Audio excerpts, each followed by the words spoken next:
John, why do you have that? This? He's my hero. He's a really bad guy. He's a traveler. He's a pedophile. No, he's not. He's a chef. Jeffrey Epstein? This is Anthony Bourdain. No. No, that's Jeffrey Epstein. I think I would know who Anthony Bourdain is. A parts unknown. This is literally the same guy. Bro, it's not even close. Are you guys serious? Where'd you even get that poster? I had it printed at FedEx. The guy was like, "That's sick." And I No, was like, he was saying that's sick. Yeah, that's sick. No, sick. Like, he's a pedophile. He's not. Stop saying that. You know he killed himself. Well, no, a lot of people disagree. You're saying that's contested? Have you ever had anyone, like, come in here and talk about this? I had a girl over here the other day, And- and I'm still waiting to hear back from her. Well, she said, "Oh, you like him?" And I was like, "Yeah, I think a lot of people do." She probably likes Bobby Flay more. Watch this. How long have you been sexually attracted to underage minor females? I haven't seen this episode. Is this a deleted scene? No, this is Jeffrey Epstein. It's Anthony Bourdain, obviously.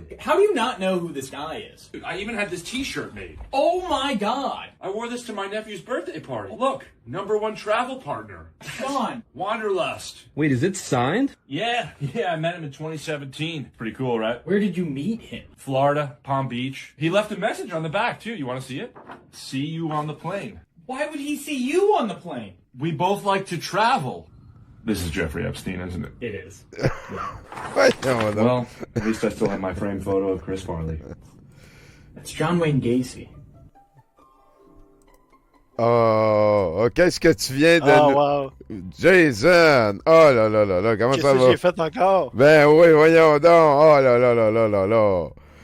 Tu m'entends bien? Oui, tout va bien, Perfect. tout va bien. Ben oui, content de t'avoir sur le show. Merci beaucoup de venir passer un autre Jason Selected avec nous. Hein. C'est tout le temps un plaisir. Aujourd'hui, on va parler d'un sujet plutôt sérieux, la Epstein-Sylvanie, oui. Oui. Écoute, je veux pas, je vais faire full disclosure tout de suite. On va pas vraiment s'intéresser aux détails scabreux de Jeffrey Epstein. Ça, c'est comme... Tant je pense mieux. que c'est un- Tant mieux. c'est sous-entendu tout le long. Là. Ouais. C'est pas ça qui m'intéresse. C'est pas ça qui m'intéresse. Moi, ce qui m'intéresse, c'est les connexions politiques puis comment ça opère.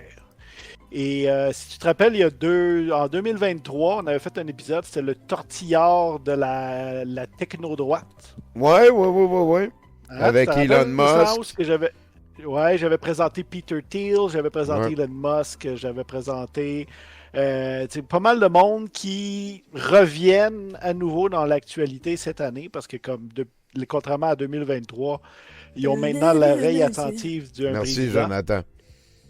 Et premièrement, j'aimerais féliciter Rémi pour son poster. Hein, c'est vraiment awesome. C'est qu'il l'a, hein?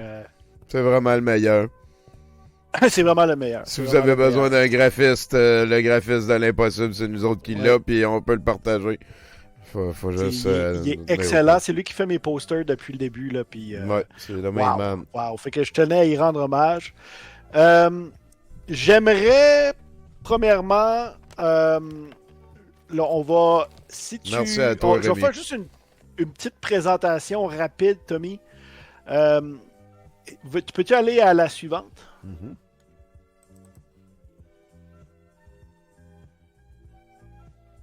Donc,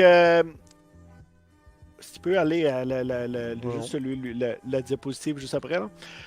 Fait que ça, c'est un des plus vieux. Parce que je vais juste faire un rapidement. C'est qui Jeffrey Epstein? Pourquoi il est important? Puis après ça, on va se plonger dans ses courriels. Vous n'avez probablement vu passer plein. Je sais, Tommy, que tu en as présenté plein aujourd'hui. Mais moi, ce que je vais le faire, c'est il va y avoir comme un lien entre eux. Là. On va voir un peu comme l'évolution. Puis je vais faire ça short and sweet en dedans d'une heure. Epstein, c'était un gars qui a évolué dans le milieu des banques sur la côte est américaine. Si tu veux l'ajouter, là, ça c'est un article tu vois, c'est 2 juillet 2008. C'est quand il y a eu son procès a commencé, il a été arrêté pour avoir utilisé des personnes mineures dans des activités de prostitution. C'est vraiment là qu'il est comme apparu, je dirais, là, le personnage. Là. À l'époque, là, il n'était pas vraiment question là, de ses liens politiques, ces choses-là. Mm-hmm. Il a été accusé donc par plusieurs jeunes filles mineures de les avoir trafiquées. Et il a plaidé coupable. Hein. On se rappelle, là, ça c'est vraiment important de le mentionner. Il a plaidé coupable à ces chefs d'accusation-là. Il a été condamné à 18 mois de prison et il va seulement en faire 13. Puis ça, c'est quelque chose que je trouve qu'on oublie souvent dans les analyses, c'est que à partir de 2009, c'est médiatisé que Jeffrey Epstein, qui est alors, pour le commun des mortels, là, moi je suis convaincu, Tommy, tu n'avais aucune idée qui était Jeffrey Epstein avant genre 2016 probablement. Non? Ben, Chris, non, c'est sûr. C'est ça. Fait, mais je veux dire, regarde ça j'ai trouvé ça tantôt, c'est lui dans les années 80. Là. Fait que tu sais, faut que tu te dis, là, ça c'est, il y a vraiment la gueule, tu sais, dans Wall Street, le film. Là. Ouais. Il y a vraiment l'air, tu sais, que le péjoratif là, des Wall Street, de Larry Reagan, là, je trouve qu'avec la permanente puis tout, là. Puis c'est ça, fait que ce gars-là, à partir. Moi c'est ça qui mind blown. C'est que c'est su à partir de 2008 que le gars trafique des filles mineures. Et qui a plaidé coupable. Tu sais, c'est pas comme j'ai été accusé, mais tu sais, believe me, c'est ma parole. Tu sais, il a plaidé coupable. Fait que déjà là c'est que tu pars à partir de 2009.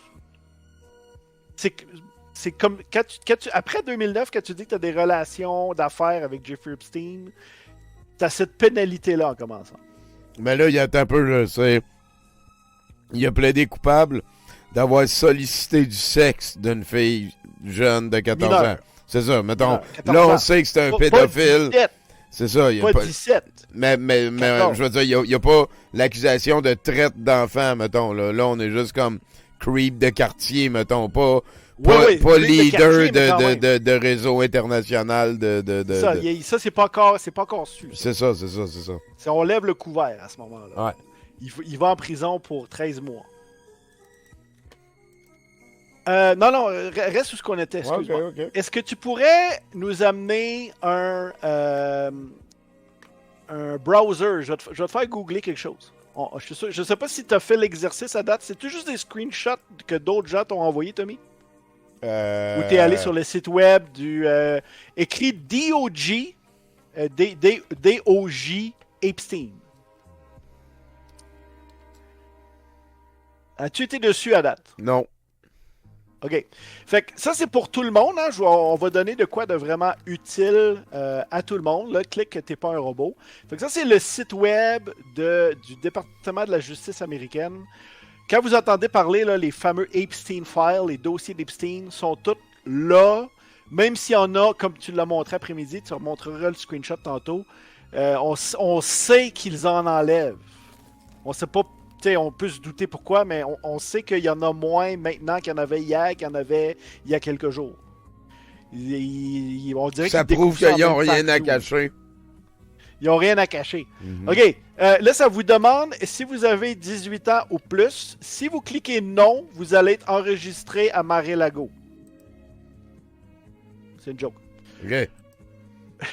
C'est une joke. Ah, ben ouais, parce c'est que une- mineur, ouais, je comprends. Voilà, tu cliques oui. Ouais, Oh, oui, tu cliques oui. OK. Puis, OK, là, t'es verified. Là, on descend en bas. Là, il y a une barre de recherche. Puis là, t'as la barre de recherche. Et ce moteur de recherche-là, Tommy, est très puissant. Moi, je leur lève mon chapeau. C'est... À moins qu'il y ait de quoi te cacher, là, pour nous cacher les vrais dossiers, là, mais à date, ce que je cherchais, je l'ai trouvé. Écrit, par exemple, Guy Laliberté. Le fameux propriétaire du Cirque du Soleil. Là, t'as toutes les datasets qui apparaissent, puis là, après ça, ben, tu peux t'amuser. Il y a beaucoup de stock. Il y a des photos, il y a surtout des courriels, il y a des vidéos, il y a des enregistrements sonores de conversations téléphoniques. C'est le whole schlabadang. Et moi, moi, ce que je vous conseille, si vous voulez, quand vous voyez que quelqu'un vous envoie « Hey, check ce que Epstein a montré », si ça vient pas d'un journaliste que vous avez confiance, allez vérifier, identifiez dans le courriel qu'on vous montre un nom propre ou une date, vous le rentrez dans la barre de recherche pour aller confirmer si le document est vraiment là. Il y a beaucoup de scrap qui se promènent. incroyablement beaucoup de faux courriels. J'en ai même vu qu'ils ont oublié de photoshopper la date. Parce que dans le fond, quand c'est des courriels, t'as tout le temps la date. Ouais. T'en as qui l'ont pas. Fait que, tu sais, faites attention avec ça. Fait que c'est un instrument. Moi, ça fait. Tu sais, quand c'est sorti vendredi passé, là, j'ai passé 3 heures. Je me suis couché à 1 heure du matin. Là, j'ai fouillé. C'est pas mal le fun. C'est pas mal révélateur sur les relations, comment ça fonctionne. C'est des hauts niveaux de politique. Puis moi, ce que je vais vous présenter, en fait, ce soir, c'est pourquoi Epstein était influent, puis comment il est devenu influent. Puis ce qui est le fun, c'est que quand tu fouilles là-dedans, tu vois le processus. Tu sais, comment je peux dire ça? C'est un peu comme un RPG, puis tu le vois monter le level, là. C'est quoi, tu rentres là? Non. Je pense pas qu'il est pas assez big. C'est vrai. Non, c'est ça. Il méritait pas d'être invité. Passe à la slide suivante, Tommy. Je vais montrer les faux en premier, comme ça, mettre une mise au clair. Tiens, lis-nous le tweet de Tristan. Bon, vous vous en doutez un peu, mais sur les 10 comptes qui ont le plus d'engagement sur Twitter autour d'Epstein ces 7 derniers jours en France, au moins la moitié sont des profils conspi. Peu de doute sur le fait que cette séquence leur a rapporté un paquet d'abonnés. Effectivement, c'est sûr et certain. La bullshit. Flotte de zone with shit. Ici, Jeffrey. Là, on a ici un autre exemple. Hein. Ça, tu vois, a été partagé 15,3 millions de fois. C'est un compte de marde sur Twitter qui écrit Jeffrey Epstein, assistant. L'assistant de Jeffrey Epstein a acheté un item de 8 453 $ sur Wayfair. Si vous êtes des abonnés au Mercronspi, on se rappelle. Ah, c'est là-dedans qu'ils mettent les bébés qui vendent à l'international. C'était autour de 2020, je pense, ou 2021. Là, tu avais une théorie de conspi qui circulait pas mal. Ah, ça revient, ça. Bon, ouais, ils cachaient des bébés à l'international dans des meubles sur Wayfair. Fait que là, eux, ils ont profité de ça. Là. Fait que là, ils ont trafiqué un courriel pour faire dire des choses, mais quand tu fouilles dans la barre de recherche, tu vas pas le trouver. C'est complètement faux, mais ça a quand même été vu, tu vois, 15,3 millions de fois. Là. Ouais. Il y a un gros volume là-dedans que c'est des bots, là, mais tu sais, je trouve que c'est un excellent exemple de fausseté qui se promène. Faut faire attention, là. Il y a du monde rusé qui check ça puis qui confirme. Là. C'est ça, qui en profite pour faire du clic puis vous passez de la boîte. Regarde, on a ici nos amis de la télé du Kremlin, ART. Hein. J'ai enquêté sur Epstein pendant 12 ans et c'est la première fois que j'entends qu'il serait un outil du Kremlin. Il n'y a aucune évidence qui lie Epstein à la Poutine ou la Russie, signé Ben Swann. Ben Swann, c'est un Américain qui, un peu comme nos Xavier Moreau à nous, là, qui travaille maintenant pour RT. Et tu sais, c'est ça. Là. Fait que là, l'affirmation, c'est il n'y a aucun lien entre Epstein et la Russie. Comme on va regarder ce soir dans les courriels de Epstein, c'est facilement vérifiable qu'il y a plein de liens et qu'à mesure que les années avancent, il est de plus en plus proche. Ça filait plus comme un aveu que comme un désaveu, genre. Qu'est-ce que tu veux dire? Comme quand toutes les accusations sont un aveu, mettons, là, tu sais, ça file un petit peu comme ça, là, tu sais. Vas-y fort, on continue, on avance. Tiens, on a ici nos tankies locaux. Moi, j'ai un gros problème. Il y a peut-être des gens qui nous écoutent qui sont fans de À Gauche sur Facebook et YouTube. Moi, je trouve qu'ils partagent souvent de la boîte. Puis là, tu as un exemple ici, là, parce que c'est le Parisien, hein, le plus grande opération de chantage de l'histoire, affaire Epstein, la piste russe. C'est un reportage qui se met à fouiller sur les liens entre Epstein et le gouvernement russe. Et À Gauche dit c'est un foutage de gueule quand même. Les Russes, 3 petits points dans le dossier Epstein. C'est quelque chose que j'ai remarqué que les tankies disent beaucoup, là, un peu comme ART a fait, là, c'est de nier qu'il y aurait des relations entre Epstein et la Russie. Je sais pas qu'est-ce que ça vise à avancer, là, comme je veux dire, comme c'est assez évident, fait que quand tu te le fais mettre d'en face, qu'est-ce que tu réponds après, ben je sais pas. Vous irez demander à eux, ils m'ont bloqué, fait que j'ai pas pu leur demander. Puis c'est ensuite le leadership russe, je veux dire, ils ont de quoi de pire sur la conscience que même ces monstruosités-là. Fait que je sais pas c'est quoi, là. Je sais pas. Vous irez leur demander. Ils m'ont bloqué quand je leur ai demandé. Fait que je sais pas. On continue. On continue. On va aller voir. C'est une vidéo le prochain? Ouais.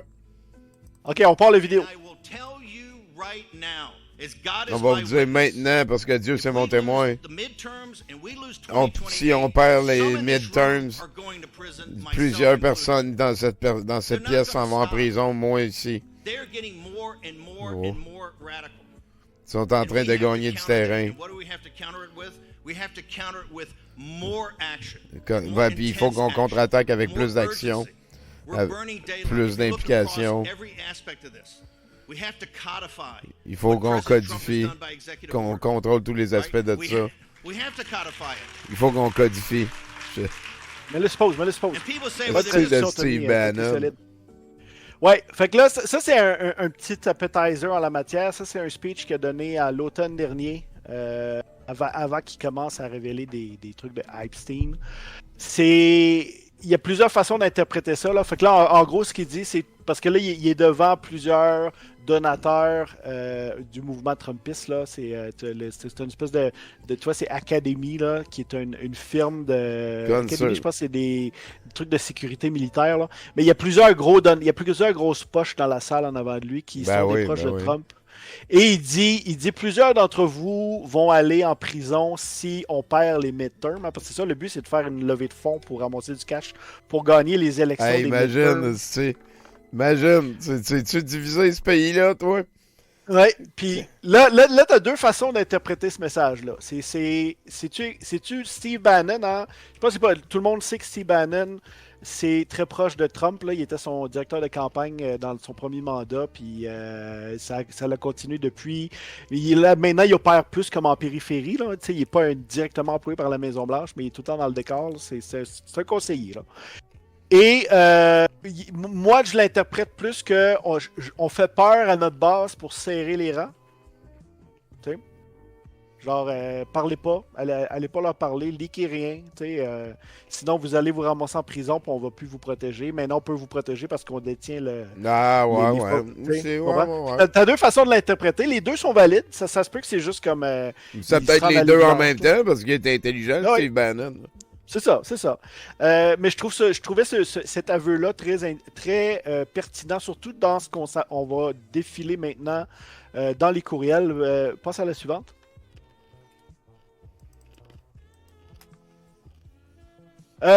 On va prendre un cas d'étude. Dans le fond, c'est le pipeline entre Epstein et Peter Thiel. Je ne sais pas si tu as déjà un peu parlé de Peter Thiel récemment, Tommy, pour... Ben oui, c'est l'Antéchrist. Ouais, l'Antéchrist, entre autres, hein. Un des gars, selon moi, les plus influents des 20 dernières années. Parce que comme il est tellement partout, faire une bio rapide, là, Peter Thiel, c'est quand on dit les fameux milliardaires de Silicon Valley, ça c'en est un. Il a été un des gros c'est pas un gars qui il est souvent. Je me rappelle dans les années 2000, là, il présentait comme une espèce de computer kid, un peu comme Elon Musk, là. Comme si c'était lui qui avait inventé ces affaires-là, alors que c'est juste qu'il y avait beaucoup d'argent puis il a investi dans ces compagnies-là. Mais son premier coup de cash, il l'a fait, c'est PayPal, puis comme. Je suis sûr qu'il y en a beaucoup de monde qui nous écoute ce soir qui utilise régulièrement PayPal. Ben, c'est quelque chose qui, en partie, vient de Peter Thiel. Il a été un des premiers investisseurs dans Facebook, encore là. Il a été un des gros investisseurs dans la fortune de Elon Musk aussi, relancé là. Voyons, Tesla, SpaceX, il est derrière toutes ces actions-là. Il a poussé un gros... tout le mouvement libertarien au tournant des années 2010. C'était Peter Thiel qui était en arrière. C'est un gars qui est on the mic. Il a dit, il y a 20 ans... non, c'est plus autour de 2010-2008. Il a dit, moi, je pense que le droit de vote, ça devrait être élitiste. On peut pas donner le droit de vote à tout le monde. C'est quelqu'un qui a dit qu'il a déjà essayé, on ne sait pas s'il l'a fait, c'est obscur, mais il en a déjà parlé publiquement, qui voulait créer une espèce d'utopie libertarienne sur une île où il n'y aurait pas de gouvernement, que ce serait dans le fond les règles à lui, là, comme une espèce de seigneur féodal. Puis là, récemment... Il a déjà dit que la démocratie était rendue un obstacle à la liberté. Ouais, c'est ça. T'sais. Puis récemment, il a pris une tournure, ce qu'il faisait pas avant. Là, il s'est mis à triper sur Jésus, ces affaires-là, l'Apocalypse, l'Antéchrist. Fait que tu sais, c'est un petit peu scary, le gars.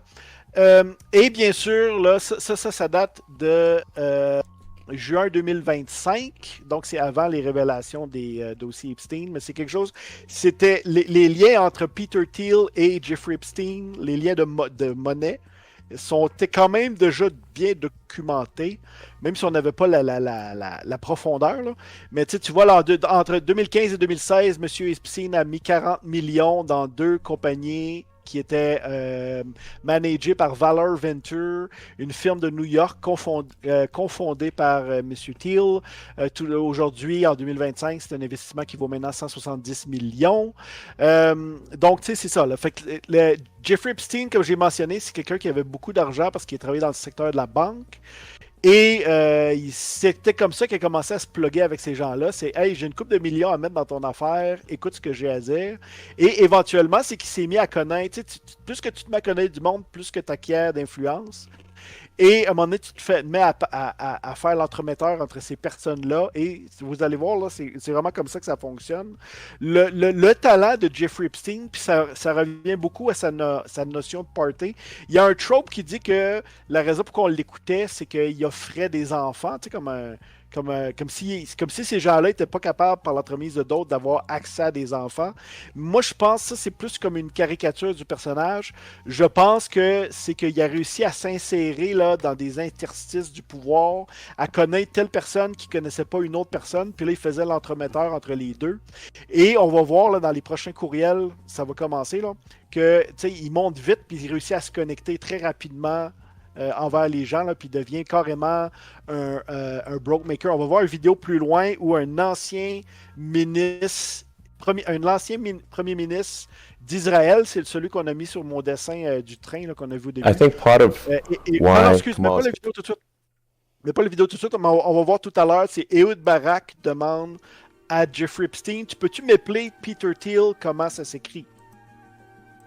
Le gars, il était premier ministre d'Israël et il ne sait pas comme. Il n'a jamais entendu parler de Peter Thiel avant qu'il a parlé à Jeffrey Epstein. C'est ça que je veux dire, là. Okay. L'entremetteur, là. Ouais.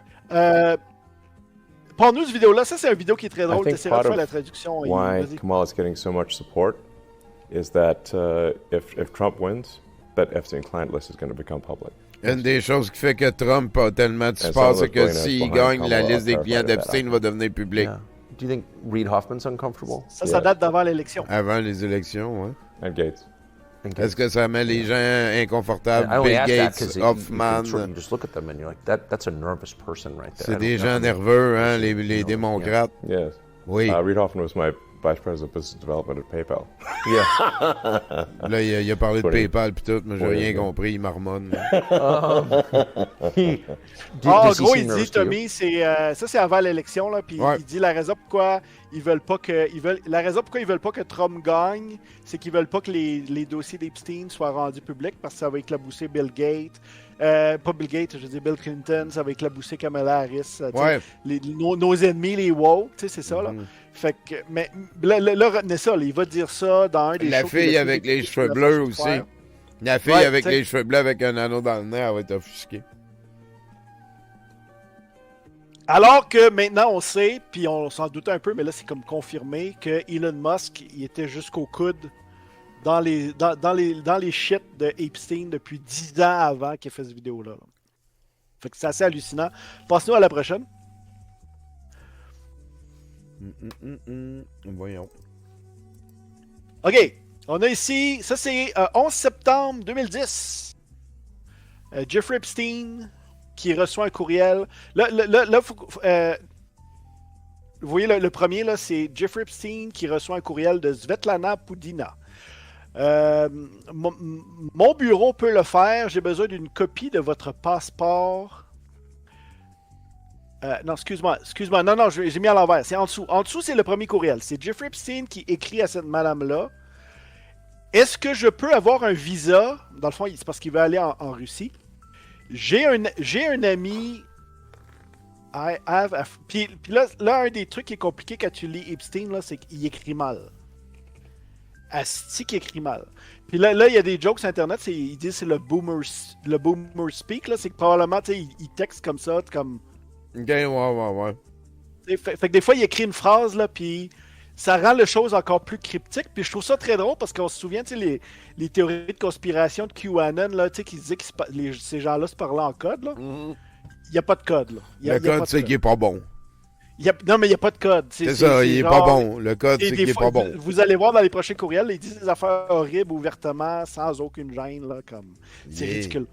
Puis, bon, c'est ça, il dit, est-ce que j'ai besoin d'un visa? J'ai des amis de Poutine. Est-ce que je devrais demander à eux, à ces amis de Poutine-là, pour avoir un visa pour visiter la Russie? Et la madame Svetlana Poudina qui répond, mon bureau peut s'en occuper. J'ai besoin d'une copie de votre passeport. Après qu'on ait su votre visa, on va contacter l'agence dans le pays où ce que vous restez pour avoir le passeport, pour pouvoir vous amener au consulat de Russie. Blablabla. Où serez-vous dans 3 jours? On a un party le 11 novembre au Caire. Nous voulons vous inviter. Fait qu'on, on sait que il y a des traces écrites dans le fond qu'à partir de 2010, Jeffrey Epstein entre en contact avec de l'entourage du gouvernement russe. Ouais. Puis là tu sais, si vous, il y a d'autres courriels là, parce que je veux pas que ça nous prend 8 heures, là, fait que je monte comme un échantillon. Si tu passes à la suivante. Vous allez voir, le Jeffrey Epstein, son courriel, c'est gvacation@gmail.com. Hein, c'est un peu les... On dirait que c'est comme nous on aurait gardé nos courriels de quand on était au secondaire. Là. Ouais. C'est un peu comique. Là, tu vois, c'est Jeffrey Epstein qui envoie un courriel, ça c'est en mai 2013, à Chud Barak, qui est un fixeur russe là, du gouvernement russe. Poutine a demandé Poutine m'a demandé que je le rencontre à Saint-Pétersbourg le même temps que la conférence économique. Je lui ai dit non. S'il veut me rencontrer, il va devoir avoir un vrai temps avec privacy, qu'on soit en privé pour qu'on se rencontre. Je veux juste là, être sûr, je vais juste retourner voir dans mes notes là, le fameux... c'est un big name, le Chutkin. Là. C'est Vitaly Churkin, c'est l'ambassadeur. Okay. Donc, c'est l'ambassadeur. Fait que là, c'est le ministère des Affaires étrangères du gouvernement de Poutine. Fait que là, c'est Jeffrey Epstein qui met ses conditions à Poutine pour le rencontrer. C'est ça. Je ne veux pas te rencontrer dans une conférence où je vais juste pouvoir. On se voit plus, t'es tout le temps occupé. T'as tout le temps tes affaires, t'as même tout le temps tes chums, tu fais le party, t'as plus de temps pour moi. Si tu veux qu'on passe du temps ensemble, là. Tu vas pas... Vous voyez excuse-moi Tommy de t'interrompre dans ta blague, mais c'est que je veux juste souligner le leap là, on a vu en 2010 là, il a l'air de quelqu'un, tu sais, j'ai-tu besoin, comment ça marche le passeport pour le visa, non. On est rendu en mai 2013 où il dit à l'ambassadeur, pas à la secrétaire, à l'ambassadeur, ouais, Poutine il veut me rencontrer, j'ai dit non. Ça prend un vrai meeting avec lui. Ouais, ça allait vite. Tu vois qu'il a monté de level là. Ouais, c'est vrai. On passe au suivant. Chud Barak, retenez le nom de Chud Barak, on va le voir tout à l'heure. Vous allez voir, ça finit pas bien pour lui. Fait que là, tu sais, il répond. Là. Poutine, là, c'est encore Jeffrey Epstein qui écrit à Chud Barak. Poutine va rechanger ses employés cet été pour avoir des gens qu'il a confiance, beaucoup plus proches. Je vais dire plus d'informations si on peut se parler au téléphone ou face à face. Fait que tu sais, comme for some reason, là, il est capable de savoir ça. Là. Comme dans sa conversation avec l'ambassadeur, il manque beaucoup de contexte, mais tu sais, ça nous donne une idée. Là. Il y a une conversation entre les deux. Là. Ouais. On est d'accord? Ouais. Ok, on continue. Strap in because you are about to get a level of access we may never get again. Space pause. OK. Là, ce qu'on va écouter, Tommy, il va peut-être falloir que tu montes le son un peu. J'aurais pu le recorder moi-même, là, mais comme j'étais pressé, là. Fait que j'ai pris quelqu'un qui l'a écouté. On voit, il est sur le site web justice.gov. C'est une conversation dans la même année entre Jeffrey Epstein et Ehud Barak. Puis Ehud Barak, c'est pas n'importe qui. Là. Ehud Barak a été pendant des années à la tête de l'armée israélienne. Ah. Et éventuellement, il est devenu le premier ministre d'Israël. Et la conversation qu'il y a ici avec Epstein, c'est quelques semaines avant de prendre sa retraite. OK. C'est en... This is an Fait que là, tu sais, incredible on est audio big. file. Pa- On passe- passe-nous ça. justice.gov, I'll put the source link below. I'm at the C'est vraiment 210 mark. intéressant la conversation. And I'm just going to play this full exchange between Jeffrey Epstein and Ehud Barak. For context, now I found this from a clip that Ryan Grimm posted. He deduced that this was a February 2013 meeting between Larry Summers, Ehud Barak, and Jeffrey Epstein. For context, Ehud Barak was the head of Israeli military intelligence from 1983 to 1985. Then he became the Prime Minister of Israel at the same time that Bill Clinton was the President of the United States. Then he became the basically their version of the head of the Pentagon, the Defense Minister. He left that position in March Hey, Mr. Post-Ami. 2013, and this is February 2013. Mais je me suis trompé. T'as Fred. Fred avait raison. C'est parce qu'ils ont deux noms similaires. Là. C'est qu'il y a des courriels de Vitaly Shurkin, qui est l'ambassadeur, mais le dernier courriel qu'on a vu, c'était pas Shurkin, c'était Ehud Barak. OK. C'est les courriels avant d'avoir ce courriel. Fait avec Ehud Barak, il parlait de sa rencontre avec Poutine, parce que c'est clair que Ehud Barak avait, dans le temps qu'il était premier ministre, il a dû avoir plusieurs conversations. C'est normal, là, les chefs d'État se parlent entre eux. Là.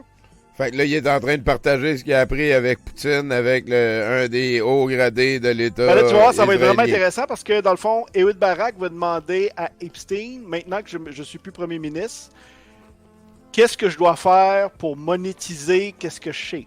Parle là, tu vas voir. Wow. Wow. 1 month C'est before he loyal, leaves ça. government office.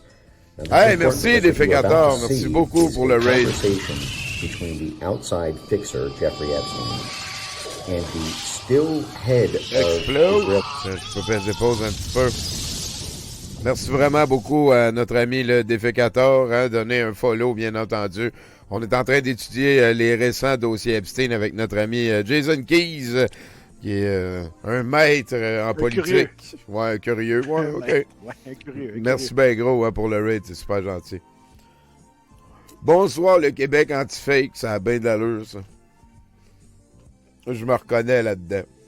Fait qu'on on tourne là-dedans, là, c'est en anglais pour l'instant. C'est une conversation, pour ceux qui nous joignent à nous, là, il y a quand même 200 personnes qui viennent de débarquer. C'est une conversation entre Jeffrey Epstein et Ehud Barak, qui était premier ministre d'Israël.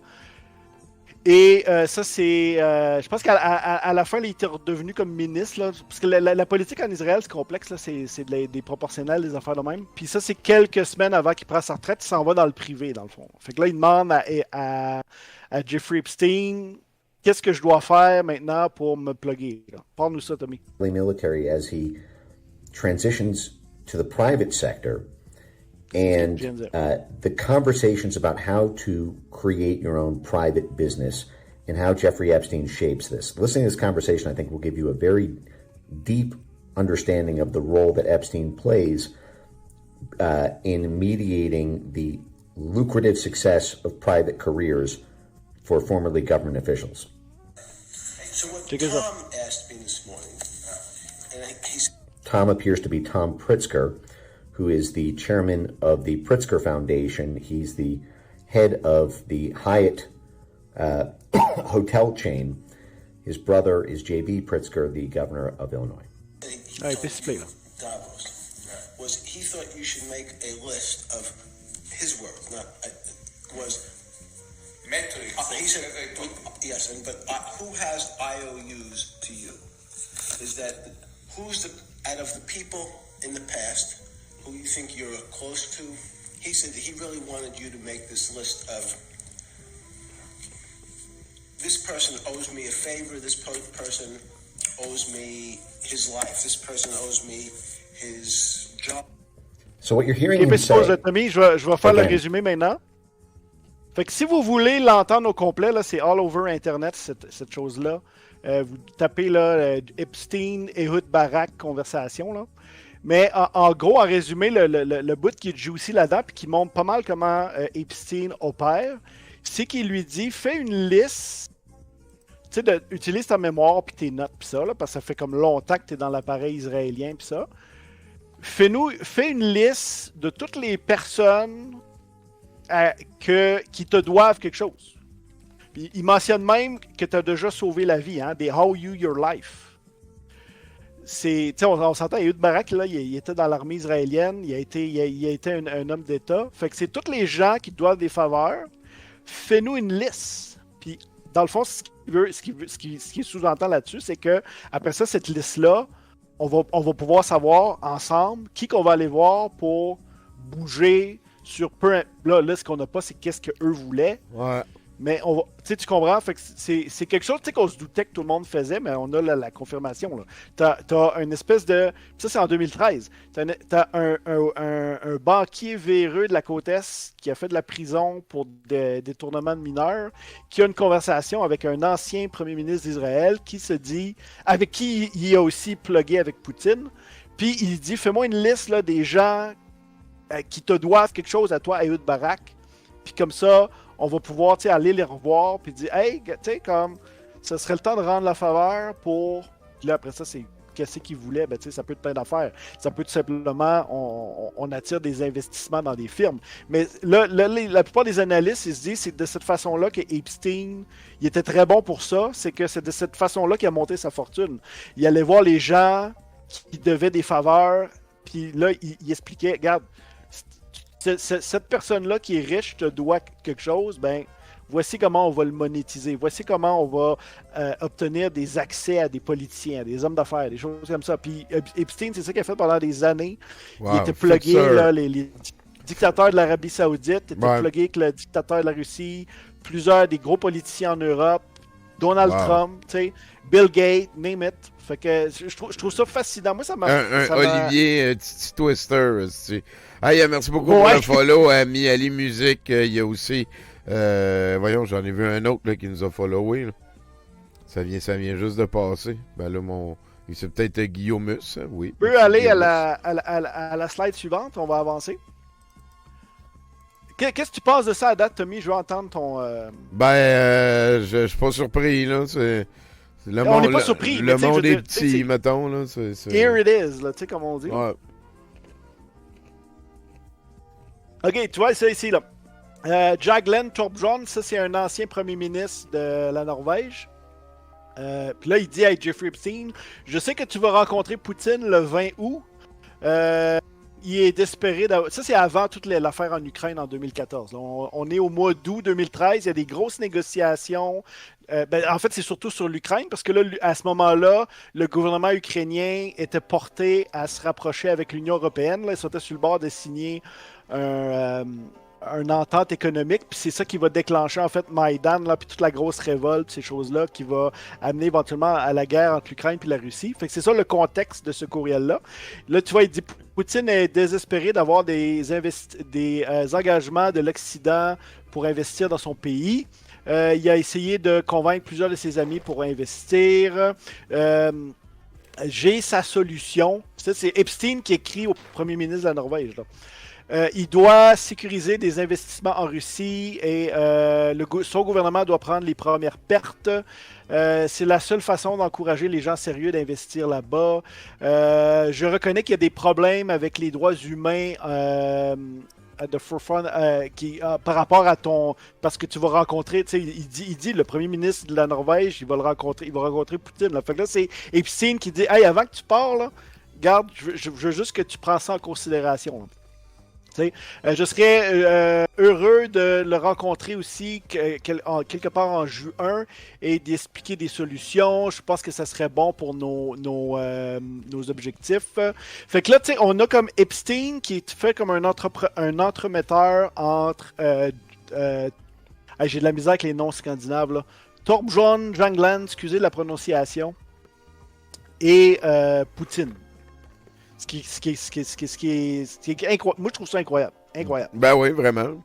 Ça n'a pas été long. Il est rendu 3 ans plus tard. J'aimerais ça rencontrer Poutine. Puis là, c'est rendu un fixeur. Là, m'aller, il dit quoi faire. Là. Wow. On passe à la suivante.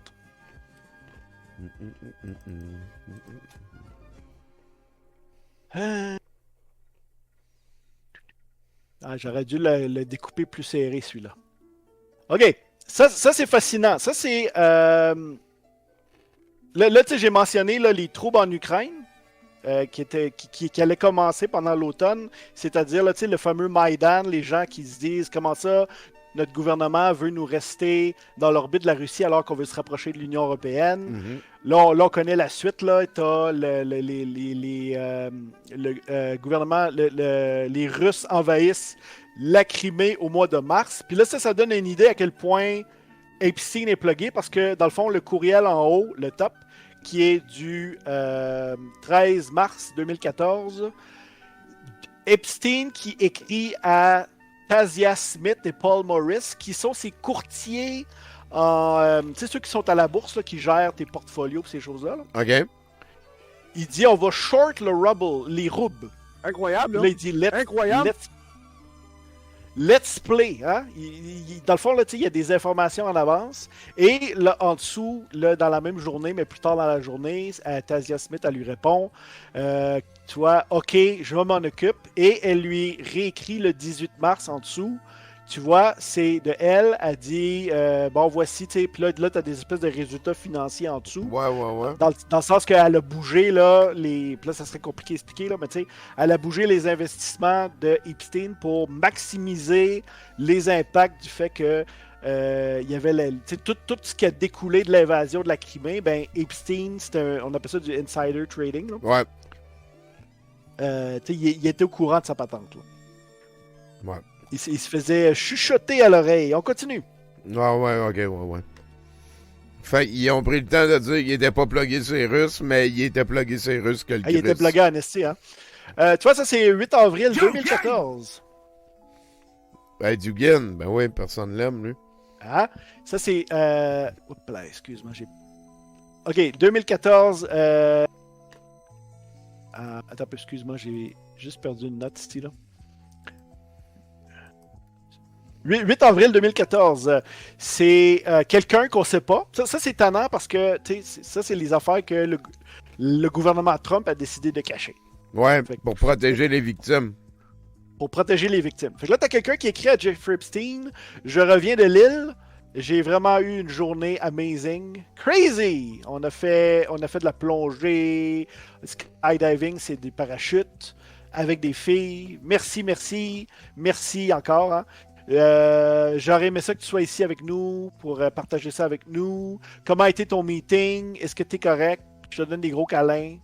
PS, j'ai recherché quelques films qu'on pourrait regarder ensemble quand que tu vas de retour. Et PS2, as-tu entendu parler de Alexander Dugin? C'est un conseiller de Poutine. Si tu n'as pas entendu parler, lis à son propos et ce qu'il dit, c'est vraiment intéressant et peut-être utile. Est-ce que tu penses, Tommy, qu'en avril 2014, Jeffrey Epstein savait qui était Alexander Dugin? Ben, personnellement, là, peut-être. Ben non, mais je veux dire, il parle avec Poutine, fait que c'est comme... Ben ouais, sûrement. Tu parles pas de ton temps avec Alexander Dugin, là. Je veux dire, il devait savoir c'est qui, puis merci, là, tu sais, comme ça, c'était... Magic Man, tu vas pouvoir facilement le retrouver sur le YouTube de douteux.org. Sinon, qu'est-ce que tu veux savoir? Suis-nous. Le stream, tu peux suivre Jason sur son Facebook. Il participe à plein de choses. Vous allez sur YouTube de douteux.org, Douteux TV en fait, puis vous checkez Jason Selected, sont toutes là mes shows. On continue. Là, tu vois, ça c'est... ça-là, je l'aimais bien. Tu vois, là, on est en août 2015. Hein? C'est Epstein qui écrit à Peter Attia. Où es-tu? Je vais être I might be in LA Monday. Je vais être à Los Angeles lundi. Burbank to look at the interior of Arthur BBJ, whatever that is. Mais ce que je trouvais intéressant, c'est ce soir, je dîne avec Elon Musk, Peter Thiel, puis Zuckerberg, monsieur Facebook. Les trois dans le même souper. C'est quand même pas pire. Hein? En 2015. Il est plugué, le gars. Ouais. En août 2015. Incroyable. OK. Fun fact, en 2015, c'est là qu'il a contacté Gary Epi, je pense. Il est occupé cet été-là. Là, on a ici, hein, tu vois, juillet 2015, encore à Peggy Siegel. Je pense que c'est une assistante, ça, je suis pas sûr.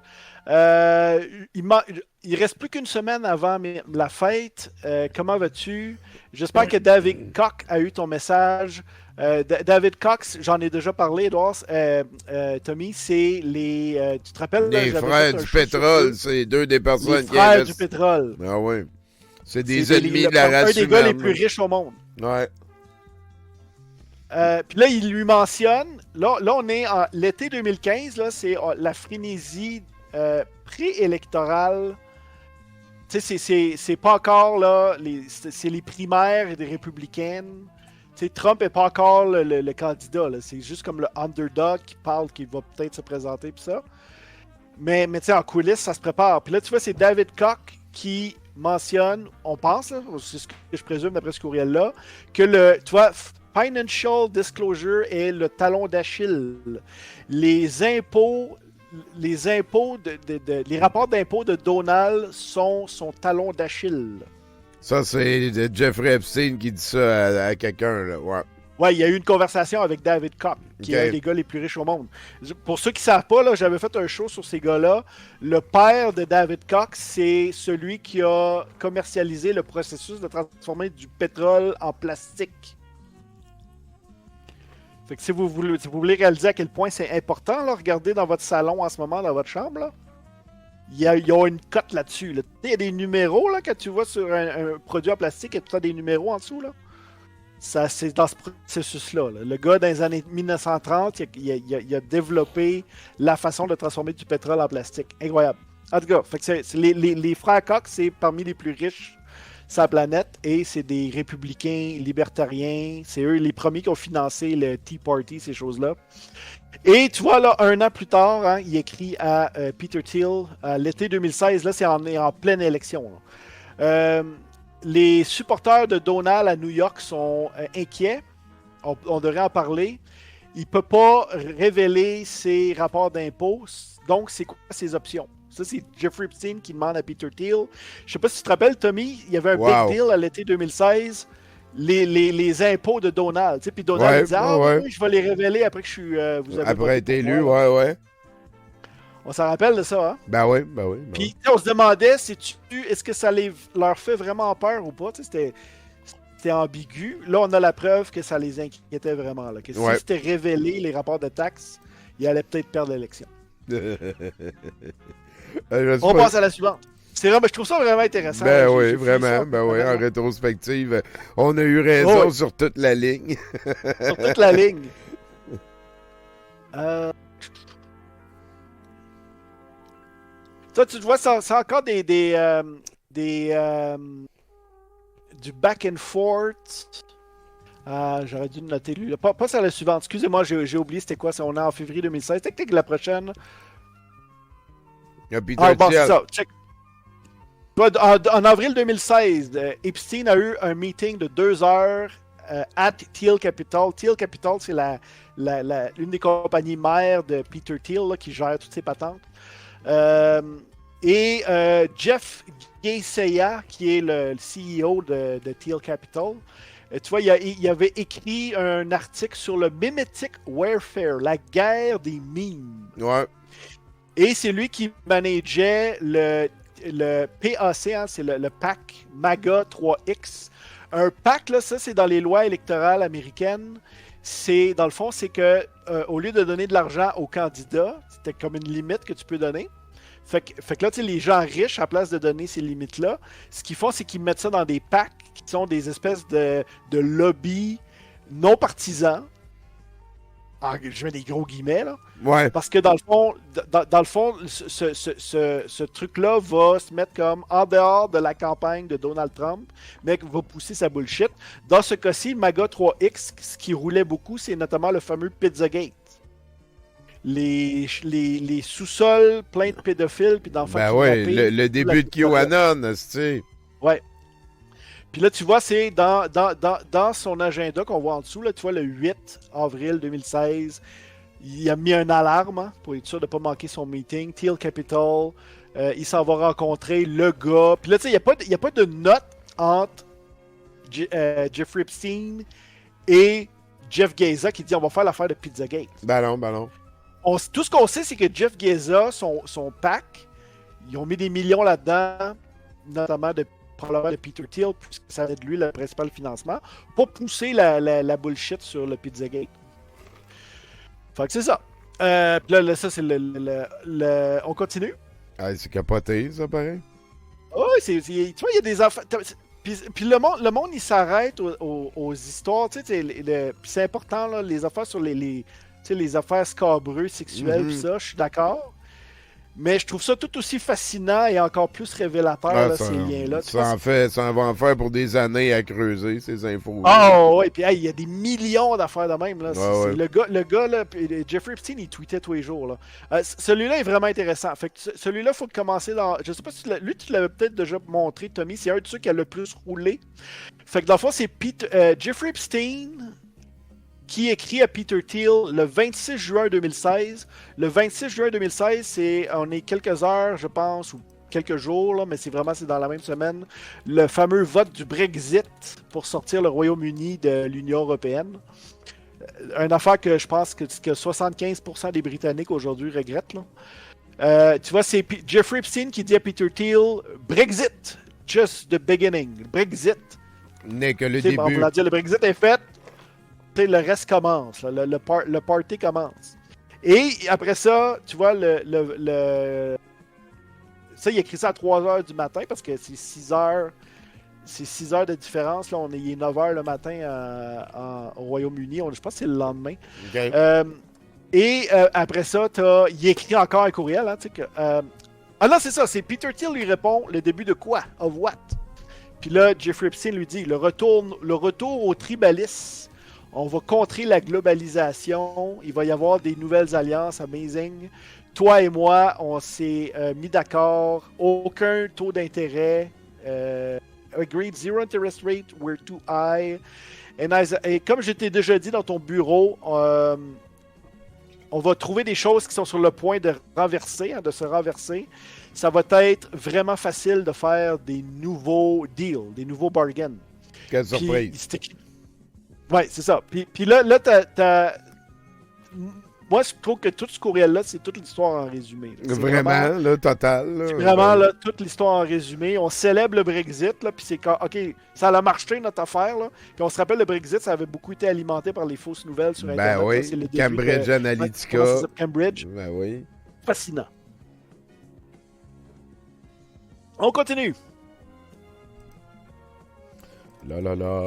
On est dans les temps, Dans What's les next? C'est celle-là ici. C'est ça, je viens d'avoir ça. Ah, c'est juste la même, mais plus gros.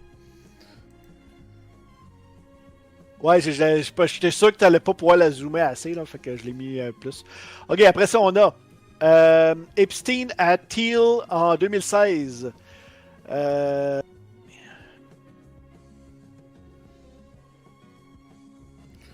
Donald's Fundraiser. Ah oui, c'est ça, c'est Epstein qui demande à Thiel est-ce que tu connais Tom Barrack qui est vraiment cool? Là, Peter Thiel dit c'est qui ça? Il va être c'est quoi un speaker? C'est quelqu'un qui va parler à la convention. C'est la convention des républicains. Il s'occupe de Colony Capital. Il est solide. Il y a beaucoup de jugements sur le real estate, les buildings, ces choses-là. Il lève du cash pour Donald. Et en ce moment, en 2026, Tom Barrack est l'ambassadeur des États-Unis en Turquie et le Special Envoy en Syrie. Fait que, tu sais, on voit là que des gens que Peter Thiel et Jeffrey Epstein se parlaient à l'époque sont maintenant là, dans des postes importants. C'était juste pour ça que je l'avais laissé, mais j'aurais dû... tu peux passer à la slide suivante, elle est moins importante celle-là. Je comprends. Voilà, parce que à mesure que je les ramassais, c'est que des fois, j'essaie de les mettre comme en ordre chronologique. Là. Puis des fois, j'en trouvais, puis j'étais comme « Wow, c'est donc bien big deal! » Puis là, je trouvais quelque chose qui est comme, tu sais, comme un an avant, puis qui fait comme paraître vraiment comme un Nothing Burger, ce qui était avant. Là. Ouais. Celui-là, il est cool. Ça, c'est le 7 octobre 2016, Tommy. Est-ce que tu te rappelles qu'est-ce qui s'est passé le 7 octobre 2016? Un petit quiz. En politique américaine, le 7 octobre 2016. Non, je m'en rappelle pas. Je vais te donner un indice. C'est quelque chose qui est remonté d'un vieux VHS. C'est le fameux Grab by the Pussy. By the Pussy, ouais, ok. Ouais, c'est cette fameuse semaine-là. Fait que, reminder to start working on the island, whatever that means. Tu vois, c'est un peu son horaire. Là, tu vois, 11h15 AM, consultation avec le Dr. Crumholes. Midi et demi, je lunch avec Peter Thiel et Vitaly Churkin. Vitaly Churkin, je ne l'avais pas mentionné tantôt, l'ambassadeur de Poutine aux États-Unis. À 2h30, un rendez-vous avec un nom qu'on a rayé, on ne saura pas c'est qui. 5h, tentative avec Angela Cott, whatever that is. Puis à 7h30, ça va voir un concert de Beyoncé au MetLife Stadium. Moi, ce que je trouve intéressant, c'est que cette journée-là, il rencontrait Peter Thiel et l'ambassadeur russe dans le même lunch. En bloc. Incroyable. Peter Thiel, gros backer de Donald Trump et l'ambassadeur russe. Let's go. On passe à la suivante.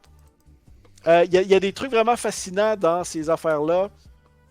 Tu vois, ça, c'est 10 jours plus tard. 10 jours plus tard, Peter Thiel avait donné 1,25 million à la campagne de Trump. Avant cette date-là, il était plus comme low-key. T'sais, on savait qu'il était républicain, là, mais là, il sort, à partir de ce moment-là, il sort vraiment... on donne la dernière poussée avant le vote. Là. Passe à la suivante. Oui. Là. Oh shit, il y a du stock. Ok, ouais, il y en a. Ça, tu vois, ça c'est vraiment cool. Je ne vais pas le faire au complet, là. Mais vous pouvez trouver ça. C'est les agendas. Puis tu peux puis le gars, là, il opérait bizarre, là. Ben, pas bizarre, mais comme, tu sais, comme, j'imagine que c'est ses secrétaires qui faisaient ça, là. Mais sa vie est documentée, genre. Tu sais, tu peux littéralement... Tu vois, là, il skip des jours, là.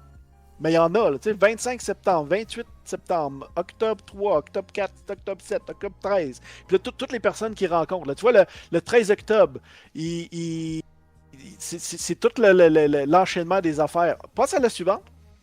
Hey, Julian Assange, puis tout. Ouais, il y a du stock, le Wikileaks. Ouais, il suit ce qui se passe. Oh, là, là. Et celle-là, je l'ai trouvé, j'allais dire drôle, mais c'est pas drôle. Mais ça, c'est en 2017. Dans le fond, c'est... tu vois, c'est février 2017. 6 mois plus tard, Vitaly Churkin, il meurt. On sait pas pourquoi. On ne saura jamais. Il est en Russie. On annonce son décès. C'est le deuil. Mais tu sais, comme c'est ça la Russie, là, il a probablement été jeté en bas d'une fenêtre. Ouais, c'est les fenêtres à droite de Lavrov. Fait que c'est un des gars que Jeffrey Epstein avait des contacts beaucoup avec. Et pouf, soudainement, on l'a plus. La dépression. Je sais pas ce que ça veut dire, tu sais, c'est comme, c'est plein d'interprétations, ouais. C'est, je veux dire, tu sais, comme, il est mort dans des circonstances pas claires, et il était un des entremetteurs entre Poutine et Epstein. On passe au suivant. Tu vois, ça c'est un autre, là, c'est Masha Drokova, on va la retrouver beaucoup dans les courriels. C'était elle habite aux États-Unis, c'est une pro-Poutine. Tu vois, elle était, elle travaillait SFBC Investor et elle avait des courriels vraiment bizarres. Tu vois, superhuman.com. J'ai un nouvel ami qui est fun et smart. Elle est une reporter à New York. Elle visite New York à partir de San Francisco. Dis-moi si tu veux la rencontrer. Pas d'agenda, juste comme la rencontrer comme ça. Dans le fond, ils se pluguent entre eux. Là. Et après ça, quand tu fouilles dans les dossiers, c'est la conjointe de... comment elle s'appelle? Barry Weiss, qui est récemment à la tête de CBS. Ouais. Quand on dit là, des listes de IOU, là. Ouais. Tu vois, là, ça, c'est le 24 juin. C'est Tom John encore. Avec notre ami norvégien, l'ancien premier ministre de la Norvège. Churkin, qui est l'ambassadeur qui est décédé, il était le fun. Il comprenait Trump après nos conversations. C'est pas très complexe. Puis là, il dit I'll meet Lavrov assistant on Monday and will suggest thank you for a lovely evening. Ah non, c'est ça, j'aurais dû le mettre avant l'autre. Dans le fond, c'est les rencontres entre. J'ai placé ce screenshot-là à mauvaise place, excuse-moi. Il devait être avant la mort de l'autre. OK. On continue, excuse-moi. Là, on a ici du Bannon, hein, du Bannon. C'est vraiment facile de se perdre là, dans toutes ces... J'ai ramassé ça en fin de semaine passée. Là. Tu vois, celui-là est intéressant parce qu'il mentionne le 6 octobre, non, le 10 juin, c'est Jeffrey écrit à Steve Bannon. Ils ont fait un deal à propos de... Tu vois, il envoie un article de nouvelles. Là. C'est Jeffrey qui envoie un article de nouvelles à Bannon. Non, c'est Bannon qui envoie un article de nouvelles à Jeffrey qui dit ça commence. Là, c'est un article de nouvelles que Trump a rencontré le premier ministre de l'Italie. Et là, il dit merci, là, on devine qu'ils ont probablement. À ce moment-là, Steve Bannon travaille directement pour Trump à la Maison-Blanche. On est en 2018. Ouais. Et après ça, tu vois, au mois d'octobre, Steve Bannon envoie un courriel à Jeffrey. Poutine est à Vienne. Your guy setting up and tes gars ont seté up les affaires et sont les autres. Yeah, shit. Tu sais, c'est plein de. Je trouve ça fascinant parce que pour des conspis, là, si les conspis seraient sérieux, là, ils tripperaient. Ben oui, ce serait. Un Alexis Cossette-Trudel sérieux, là. Ouais. T'as tout, là. T'as le assistant de la Maison-Blanche qui écrit à Jeffrey Epstein. Un an avant qu'il meure, tu sais, comme on organisait une rencontre avec le premier ministre italien, puis 6 mois plus tard, il utilise le même courriel pour lui dire, tu vois, là, le subject du courriel, c'est le même truc. C'est-tu parce que c'était le dernier courriel de Jeffrey qu'il avait, puis là, il avait besoin de quoi pour faire un reply, Ouais. ça n'a pas rapport entre les deux, tu sais, on sait pas, on pourra pas savoir. Ouais. Mais c'est fascinant, là, tu sais, je trouve ça crazy. Là. Ouais, il y a du Poutine stock. est à Vienne, tes gars sont en train de setter les affaires et autres. Puis t'as zéro contexte. Arrange-toi avec cette information-là. Là, c'est aux journalistes à fouiller. T'sais. Fascinant. On passe à la suivante. Là, c'est. Ouais, c'est ça. Tu vois, Happy Thanksgiving. Je veux fast forward, Tommy. Si on passe à la suivante, parce que là, je trouve que ça se répète un peu, là, mais amusez-vous dans la barre de recherche que je vous ai montré. Non, excuse, ça on l'a vu déjà. C'est la même qu'on a vu tantôt. Amusez-vous dans la barre de recherche à fouiller. Ça, c'est Telegraph avant hier. Là. Epstein était probablement un espion russe, selon Donald Tusk, qui est le président polonais. Ça, c'est un big deal que le président de la Pologne, qui présentement est comme en espèce de sandwich, là, parce que les Polonais sont très inquiets de la guerre en Ukraine, là, ça déborde chez eux, et ont aussi essayé de garder des bonnes relations avec les États-Unis, parce que comme c'est un pays qui est quand même fragile économiquement, la Pologne, même si ça va bien en ce moment. Là.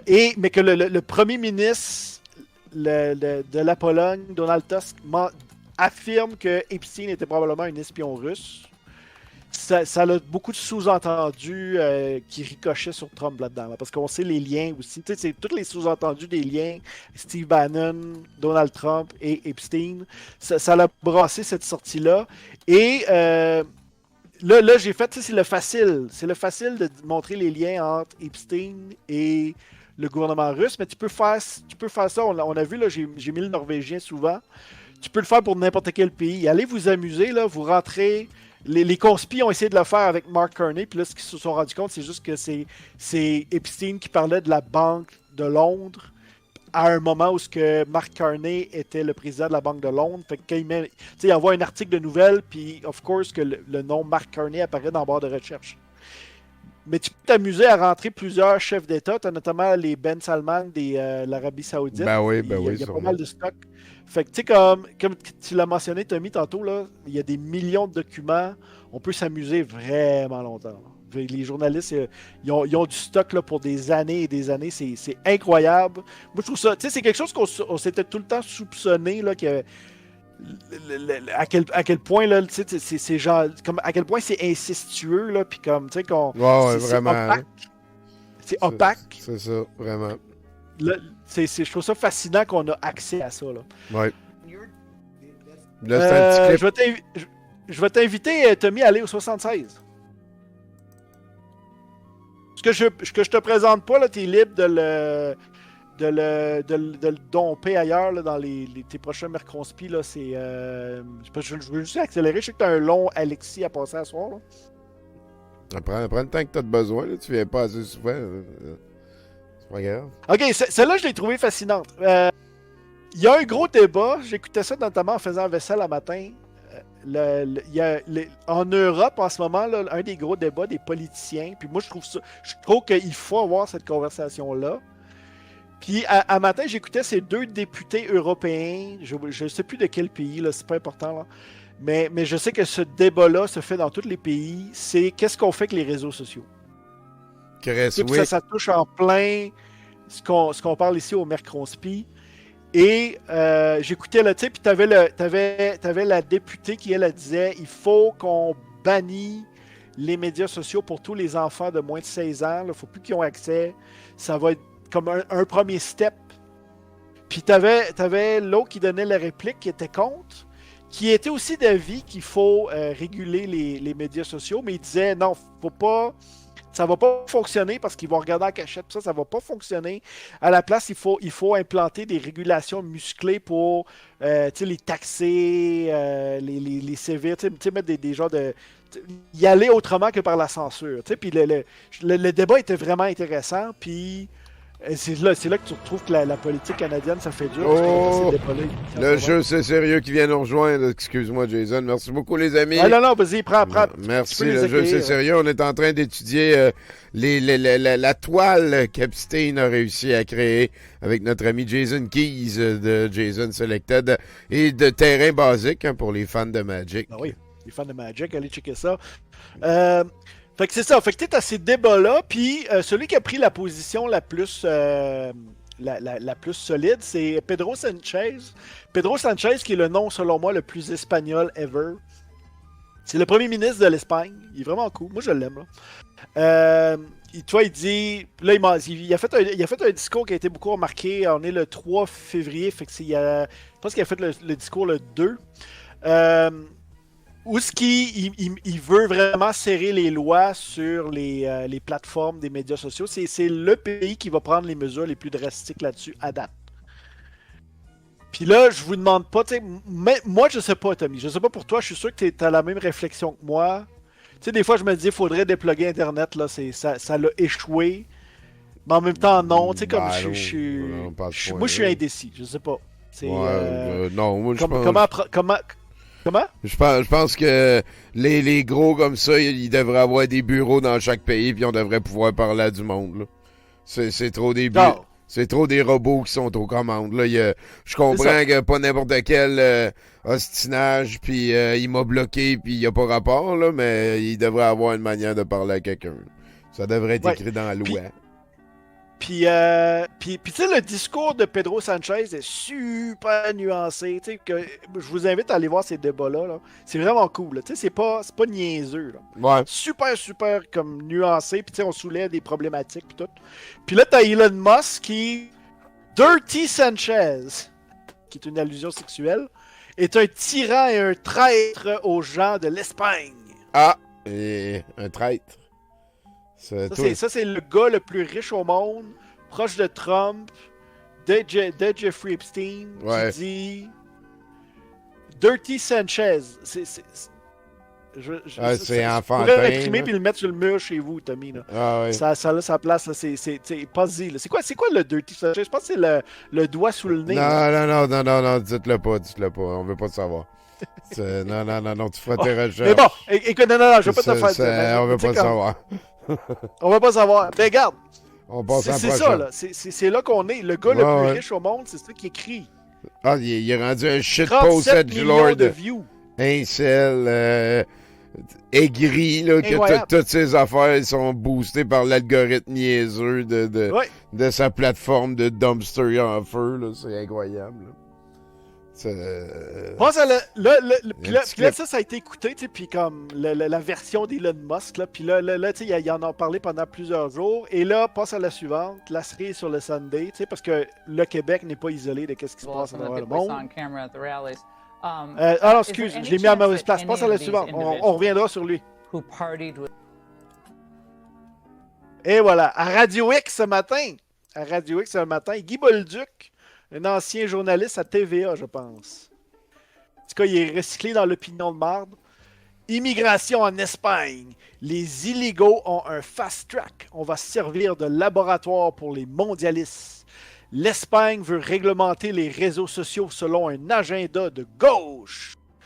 Guy Bolduc alerte sur les récentes décisions du gouvernement espagnol concernant la régularisation de 500 000 immigrants et la réglementation des médias sociaux pour les jeunes de moins de 16 ans. Il souligne l'impact de ces mesures sur la société et critique l'agenda politique de gauche qui impose des changements sans consultation démocratique. Je viens de vous dire, là, il y a des débats en Europe, là, puis c'est sérieux. Là. Mais ça, puis ça, là, ça c'est ce matin.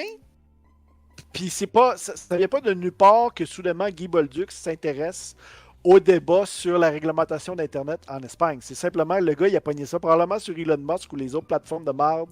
Puis là, j'aime bien comment il ficelle ça avec l'immigration comme si c'était la même affaire. Tu sais. Ouais. C'est fascinant. Fascinant. Fait que là, tu sais, la marde, le Dirty Sanchez, là, on l'a dans notre radio ici. Là. Si Guy Bolduc était limite journaliste sportif.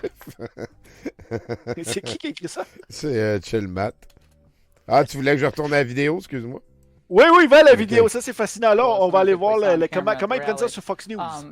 Is there any chance that any of these individuals who partied with Epstein and engaged in, relations with minors will be prosecuted? Any chance?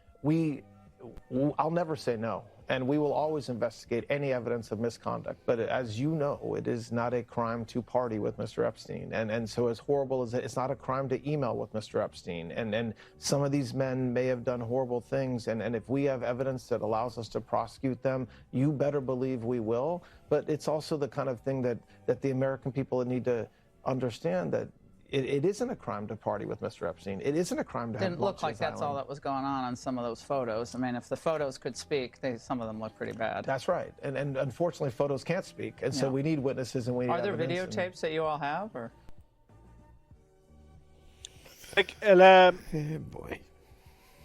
Moi, ce que je veux mettre l'emphase, là, t'as vu depuis qu'on a commencé, Tommy, là, j'ai à peine parlé de ces affaires-là. Les affaires scabreux, là. Oui, vraiment. Oui, je comprends. Je trouve que ce que je vous ai montré est tout aussi scabreux, selon moi, là. Et beaucoup plus dans un sens important, dans le sens ça permet tout le reste, hein, tout ce que lui parlait. Là. Mais les médias de droite, ils vont focusser sur hey, y a-tu des photos de party? Y a-tu des preuves? C'est ça qui sert un peu de diversion, je trouve. Il n'y a pas de journaliste de Fox News qui va se dire c'est quoi ces courriels-là entre Ehud Barak, puis Jeffrey Epstein, puis Poutine? Qu'est-ce que ça veut dire? Tu sais? C'est complètement évacué, cette conversation-là. Là. Celui-là, je pense que tu l'as passé aujourd'hui. Là. Je trouve ça vraiment drôle. C'est un autre exemple de politique spectacle. Et en même temps, peut-être, je sais que il y a beaucoup de gens qui ont célébré là, de dire « Ah, we finally got her ». Parce que dans les Epstein Files, on retrouve une invitation une fondation de J.K. Rowling qui invite Epstein à un ça, c'est pas un party privé, by the way. Là, c'est un gros événement. Là, un gros événement sur Harry Potter. Et ça veut peut-être dire quelque chose comme ça veut peut-être rien dire. C'est peut-être un mass email. On sait que le J.K. Rowling, il y a quelques courriels, mais il n'y a rien de vraiment crunchy comme ce que je vous ai montré tantôt. Là.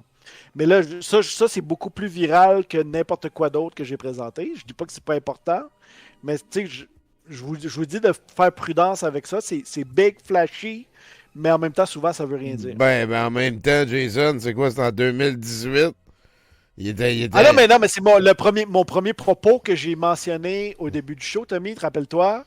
Le gars, il a plaidé coupable en 2009. C'est ça que je veux dire, là. Puis, ça, c'est le plancher, là. Harry Potter, c'est pour la famille, là. Oui, non, c'est voyons donc, sacrément, d'inviter le... C'est pas petit, là. 9 ans plus tard, c'est... L'autre, il était rendu plugué sur Peter Thiel, puis Poutine, puis un clown démoniaque qui boit des âmes, là, tu sais, rendu là, sacrément, là, c'est le fond du fond, là. Elle est tombée de haut, hein. Je Hey. suis content de pas avoir lu ça, moi, quand j'étais jeune. J'ai plus de regrets après ça. Ouais, effectivement. Tiens, en tout J'ai cas. jamais accroché sur Harry Potter. J'étais trop Lord of the Rings. Ah, tiens, Ah oui, ça c'est mon préféré, Tommy. Ça, c'est un peu comme un catharsis pour moi, là. Tu sais, j'ai tout le temps haï... Voyons, comment il s'appelle? Noam Chomsky. Noam Chomsky, là, depuis les années 90 sur la Serbie, là, ses opinions m'ont tout le temps écœuré. Là. Puis là, les gens étaient tout le temps comme, ben non, voyons, Jason, là, Chomsky, là, manufacturing consent, là, c'est super bon. Oui, c'est super bon, mais il y a d'autres opinions sur d'autres affaires que je trouve que c'est de la merde. Puis à cette heure, j'ai plus besoin de m'ostiner. Genre, comme tous les fans de Chomsky, là, ils ont tout. J'ai vu qu'il y a des gens qui ont enlevé des photos. Ah ouais, hein? Avec Chomsky. Oh oui, Ben, c'est vraiment là, il cancellait total avec raison, mais tu sais comme Ouais. il a fallu ça là. Tu sais, le gars dans les années 70, il défendait les Khmers rouges, il défendait Milosevic, il défendait Poutine il y a 2 ans. Ce qu'il va l'avoir eu, c'est ses relations avec Epstein. À gauche, je trouve ça comique là, c'est Chomsky avec Woody Allen. qui est un autre dégueulasse.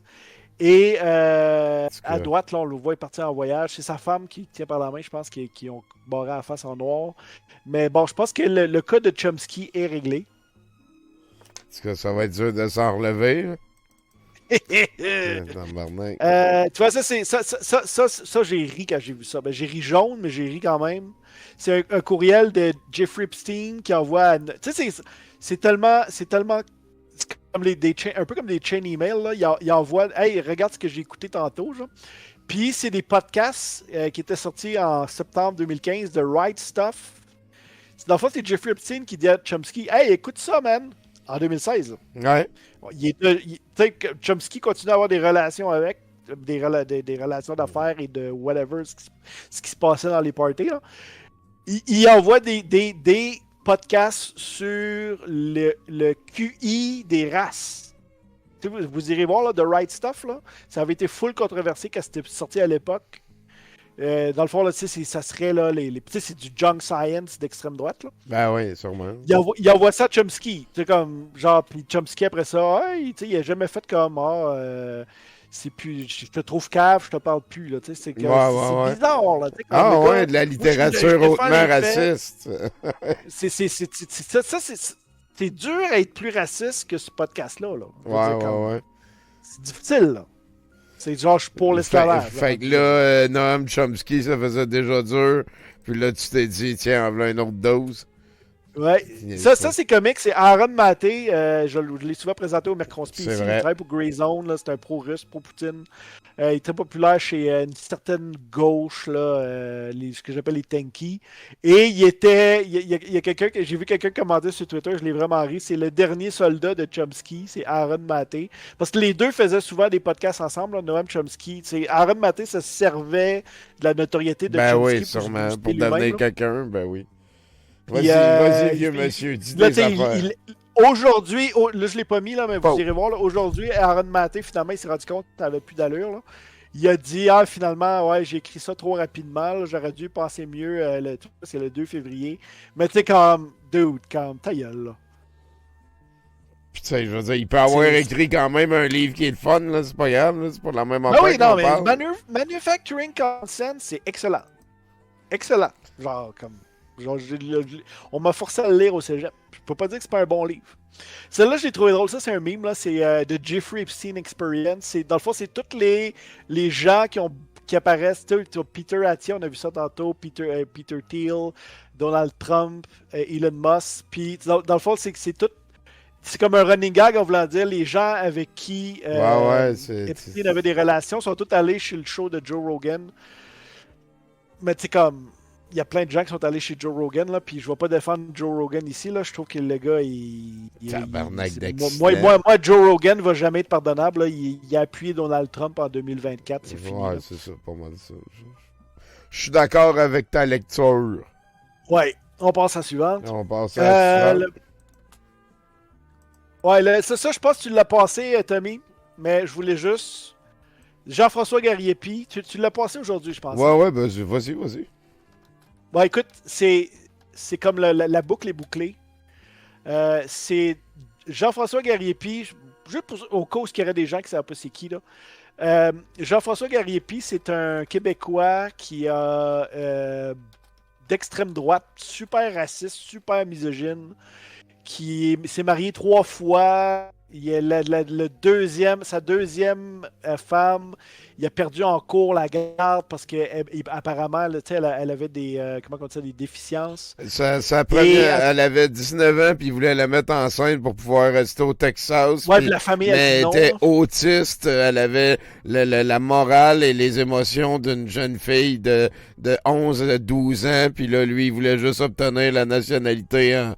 Voilà, là, c'est... merci, Indécis Croissant, merci beaucoup. Ouais, c'est pas mal quelqu'un de dégueulasse, puis de misogyne, c'est de ça mon point, fucking c'est que ce gars-là est raciste, vraiment ouvertement. dégueulasse. Ah ouais. Et il s'est bâti un auditoire, surtout dans l'anglosphère.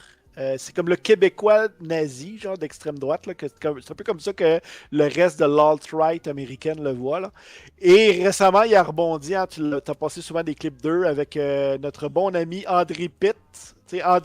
Moi, ça me fascine. Parce que là, tu vois, il se vante. Là. Il dit, moi, je suis dans les dossiers Epstein.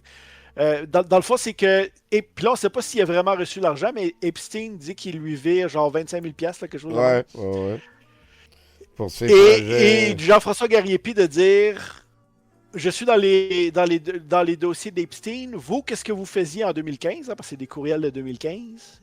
Et malgré tout ça, André Pitt, là, qui nous a cassé les oreilles pendant des années, qu'il était contre le Deep State, contre les pédos, contre les ci, contre les ça, il continue à faire des podcasts avec, puis ça le dérange pas. Là. Ben non.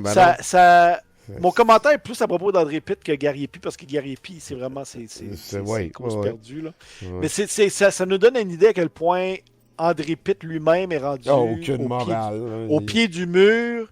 C'est quoi ses options qui lui restent quand il décide de passer ses soirées avec ce dude-là? Là. Je sais pas, c'est comme... C'est bizarre. C'est bizarre. C'est bizarre. Ouais, en tout cas. Je trouve ça weird. Ah, c'est le minimum. Là, ça, c'est ce que tu mentionnais tantôt. Là. Tu vois, ça vient du FBI. Jean-François Gariepi est un white nationalist, a admis avoir eu une relation avec a genitally retarded girl. Ça, c'est le FBI qui a écrit ça. Mais tu sais, c'est ça. Là. C'est plus d'une, là. Oui, c'est ça. Il y en a d'autres. Relationships with un S, là. Ça veut dire c'est pluriel. Oui. Fait qu'il causait... C'est là que tu vois souvent que ces gens-là, c'est de la projection. Là. Comme c'est pendant des années, là, c'était je me rappelle André Pitt, c'était avec des pasteurs évangéliques. Puis là, ça parlait de QAnon et des affaires de même. Là.